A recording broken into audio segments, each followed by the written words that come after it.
Assalamualaikum warahmatullahi wabarakatuh. Selamat pagi anak-anak semuanya. Untuk pertemuan kali ini kita akan membahas soal PHT semester kasal yang telah kalian kerjakan dan kalian telah mengetahui hasilnya kemarin. Untuk soal yang pertama langsung saja. Tapi untuk soal dari 30 tidak Bapak bahas semuanya mengingat waktu. Kemudian nanti bisa kalian lanjut ke Vicon atau ke Zoom jika nanti kalian perlu pembahasan atau mungkin belum paham. Langsung aja untuk soal yang pertama, yaitu yang ditanyakan adalah 3 suku berikutnya. Kalian analisis, kalian lihat pola-polanya.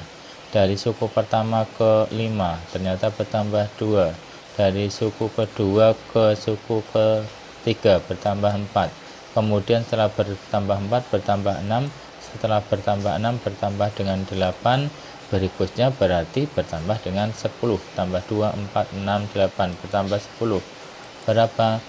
33. Berikutnya setelah bertambah 10 mestinya bertambah dengan 12, hasilnya adalah 45. Setelah bertambah 12 berarti bertambah dengan 14, berapa hasilnya? 59. Ini untuk soal yang pertama, jawabannya 33, 45, 59. Jadi kalian lihat polanya di sini. Soal yang berikutnya, 3 suku berikutnya dari bagian di bawah adalah, ini polanya berbeda dengan tadi. Sekarang kalian lihat di sini. Pola yang pertama 2, ada bilangan 2, suku pertama, suku keduanya 3. Ini bertambah dengan 1, bertambah dengan 2, bertambah dengan 3. Urut tambah 1, 2, 3, mestinya bertambah 4. 8 tambah 4 berapa? 12. Oh, berarti tidak berurutan. Polanya tidak pas kalau bertambah 1, 2, 3. Kalau begitu bertambah bagaimana? Dilihat di sini. 2 ditambah 3. Berapa hasilnya? 5. Tulis berikutnya. Setelah berikutnya 3 ditambah dengan 5 berapa? 8. 5 ditambah dengan 8 13. Oh, pas. 8 ditambah dengan 13 hasilnya adalah 21. Jadi polanya ini dijumlah 2 suku sebelumnya, di jumlah hasilnya adalah suku berikutnya.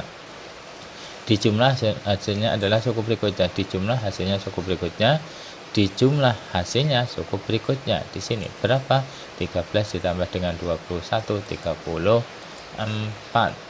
Kemudian 34 ditambah dengan 21, hasilnya adalah 55. 55 ditambah dengan 34, hasilnya 89. Soal yang kedua, jadi dijumlah-jumlah.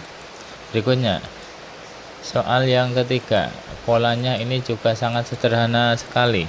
Bertambah dengan 3, bertambah dengan 3, bertambah berikutnya mestinya bertambah dengan 3. 11 tambah 3, 14. 14 ditambah dengan 3, 17. 17 ditambah 3, 20. Untuk soal ketiga sederhana sekali. Kalau yang soal yang kedua tadi adalah tidak bertambah dengan bilangnya sama, itu nanti dinamakan pola Fibonacci. Soal berikutnya, ini tidak Pak Guru urutkan, langsung ke soal nomor 5. Letak Saturnus dan Jupiter pada koordinat kartis di atas adalah, lihat, Saturnus dan Jupiter. Kalau titik koordinat yang ditanyakan berarti X dulu baru Z, atau sumbu horizontal dulu. X adalah sumbu horizontal, Y adalah sumbu vertikal, atau nanti yang depan dinamakan absis, yang belakang ordinat. Saturnus, sumbu X-nya berapa? 3. Sumbu Y-nya berapa? 4. 3,4. Jupiter, sumbu X-nya 6, sumbu Y-nya berapa? 4. 6,4. Berikutnya nomor 6. Perhatikan gambar di bawah, jarak titik A terhadap sumbu Y. Jarak titik A terhadap sumbu X. Jarak titik A terhadap sumbu X. Sumbu X adalah yang horizontal di sini. Berapa di sini jaraknya? Adalah 6. Kemudian jarak titik A ke sumbu Y. Jaraknya berapa? 1, 2, 3, 4, 5. Jaraknya adalah 5 satuan. Berikutnya nomor 7. Soal cerita. Ahmad sedang latihan baris berbaris. Mula-mula ia berjalan ke arah timur, kemudian ke arah utara 3 langkah. Titik awalnya adalah 3,3. Titik awal 3,3.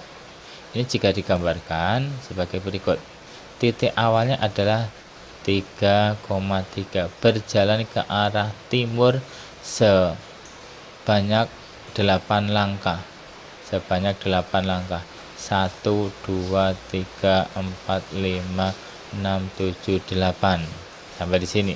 Kemudian belum sampai, dia berjalan lagi ke arah utara. Ke arah utara itu ke atas sebanyak 3 langkah.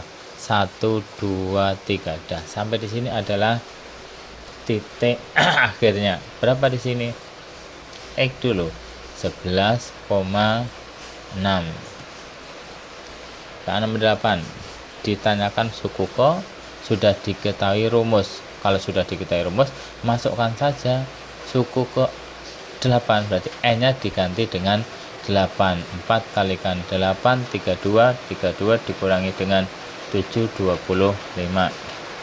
Langsung soal nomor 11. Karena soal sebelumnya hampir sama. Rumus suku ke N, kalau ini diketahui suku, ditanyakan rumus. Kalau yang tadi diketahui rumus, ditanyakan suku ke. Kebalikannya. Yang benar yang mana rumusnya? Karena yang ditanyakan suku ke N atau rumus, setiap rumus dari pilihan A, B, C, D kalian substitusikan. Jika N kalian ganti 1 harus ketemu 17, N diganti 2 ketemu 18, N diganti 3 harus ketemu 19, N diganti 4 ketemu 20, N diganti 5 ketemu 21. Yang tepat yang mana? Jika A dulu, jika N-nya diganti dengan 1 harus ketemunya 17. 1 ditambah dengan 15, 1 tambah 15, 16. Padahal harus 17, berarti salah. Yang B, salah juga. Yang C, N diganti 1. 1 ditambah 16, 17, benar. Kalau diganti 2 coba, N diganti 2. 2 ditambah 16, berapa? 18. Ternyata jawabannya yang tepat adalah C. Yang D bagaimana? Jelas salah. 2 kalikan 1 ditambah 6, 8. Berikutnya, ini harus kalian ingat rumus kalau ditanyakan jumlah. Ditanyakan jumlah 17 bilangan ganjil yang pertama. Kalian tentukan dulu bilangan ganjil yang pertama. Dimulai dari 1, 3, 5, 7. Kalau ditanyakan jumlah, rumusnya adalah N per 2, 2A. Artinya apa? N adalah yang ditanyakan berapa bilangannya. Kemudian A adalah suku yang pertama, urutan yang pertama. Sedangkan B adalah bedanya. Bedanya berapa ini? Harus sama. Rumus ini digunakan jika bedanya sama. Kalau tidak sama, tidak bisa menggunakan rumus ini. Ini juga kalian dapat kerjakan dengan manual. Misalkan rumusnya lupa. Misalkan, bagaimana jumlah 17? Ya kalian cari 17 bilangan ganjil yang pertama. Setelah itu kalian jumlahkan. 1, 3, 5, 7, 9, 11, 13, 15, 17, 19, 21, 23 sampai 17 bilangan ganjil. Setelah itu kalian jumlahkan. Ini untuk kalau menggunakan rumus. Kemudian nomor 18. Nomor 18 diketahui titik P 3,4 dan Q min 1,2. Koordinat titik Q terhadap P. Titik P 3,4, 3,4. Titik Q min 1,2. Kedudukan titik Q terhadap P. Karena Q terhadap P, maka kalian lihat P dulu. P ke Q, mestinya jalannya adalah sumbu X dulu. Berjalan kemana? Ke kiri. 1, 2, 3, 4. Karena ke kiri berarti min 4 langkah. Belum sampai ke titik Q, berarti berjalan ke atas. Ke atas positif. 1, 2, 3, 4, 5, 6. 6. Berarti koordinat titik Q terhadap P adalah min 4,6. 19. Diketahui koordinat titik P min 1,4, titik P min 1,4, titik H min 3, min 1, H min 3, min 1. Kemudian R min 1, min 2, R min 1, min 2. Supaya PQRS merupakan layang-layang, maka koordinat titik S-nya mana? Kalau dihubungkan hanya tadi diketahui PQR. Supaya ketemu sebuah layang-layang, maka titik S-nya di mana? Titik S-nya di sini, titik S. Karena jika dihubungkan PQRS akan berbentuk layang-layang. Jadi koordinat titik S ini berapa? Koordinatnya adalah 1, min 1.